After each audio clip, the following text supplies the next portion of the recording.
Hey everybody, welcome to Trading Capital's exclusive analysis. In today's video, we're discussing Bitcoin and the crypto market. So everyone's been gung-ho on Bitcoin, saying it's going to 100,000. Now, the time frame, I do think it's going to go to 100,000, but it's not going to go to 100,000 before I think we retest 38,000 at the minimum. Anyone that's giving you these forecasts within, 100,000 in 2 weeks or 4 weeks or even a month is just out to lunch, and you should take it with a grain of salt.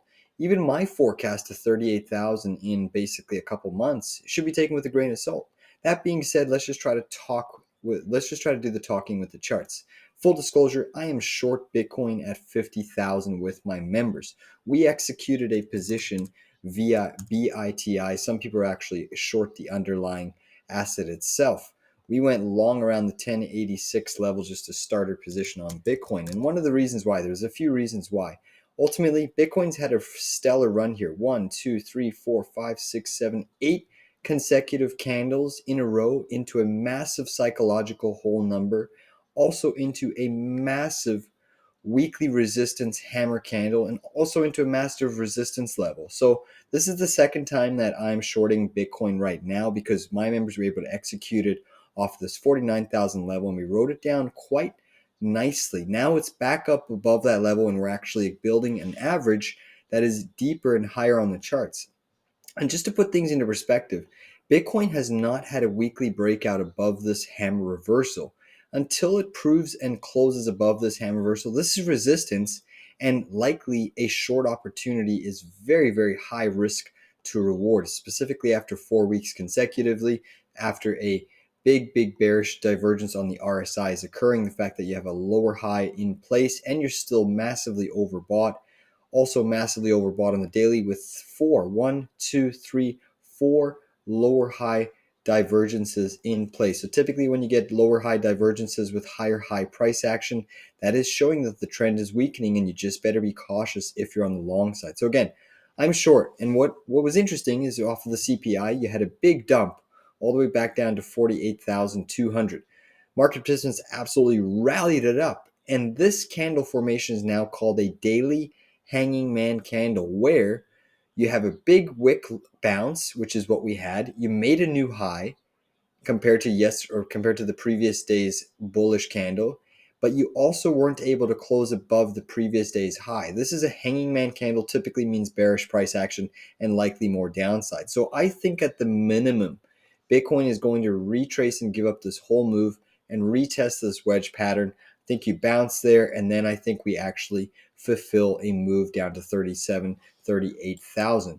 And this probably could happen within a 3-week span. That's kind of what I'm expecting the outcome of this to play out. So call it basically by about the beginning to middle of March, I think Bitcoin can be retesting 38,000. And that would certainly catch a lot of people off guard, in my opinion. Now, can Bitcoin go higher? It absolutely could. There's other resistance levels that I'll leave at B with my members. But when you look at this on a weekly basis, the fact that you're trading back into the underbelly of this resistance trend line when you have a pivot high, pivot low, massive breakdown zone, all you were doing is retracing once again to the breakdown zone, which occurred roughly over here.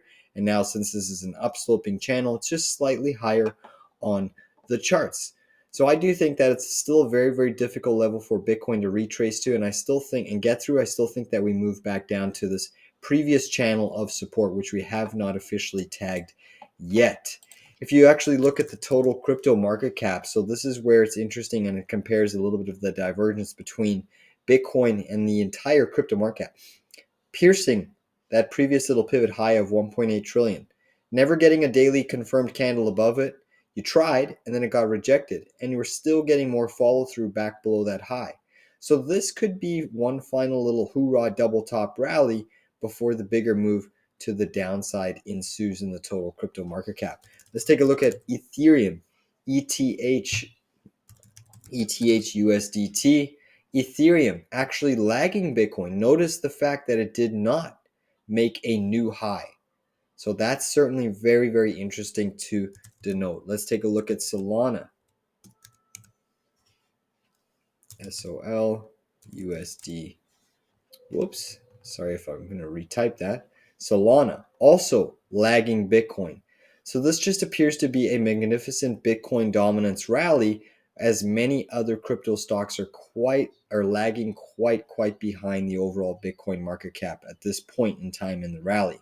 So we're going to have to watch and see whether or not other stocks firm up. Does capital rotate out of Bitcoin into altcoins, or do we start to see a broad market sell-off? My best bet is, again, since the dollar is so strong here and breaking out of this flag pattern, triggering this beautiful cup and hand or inverse head and shoulders pattern, my best bet is that all altcoins will likely sell off on this dollar strength. Now that we're above the critical 104 tightening zone, it's going to be very fierce for a lot of different riskier riskier asset investments. On that note, take care, everybody. Please give this video a like down below. If you're interested to see how I'm trading Bitcoin, crypto, and altcoins, visit my website at tradingcapital.ca. Thanks, everybody. Enjoy your day.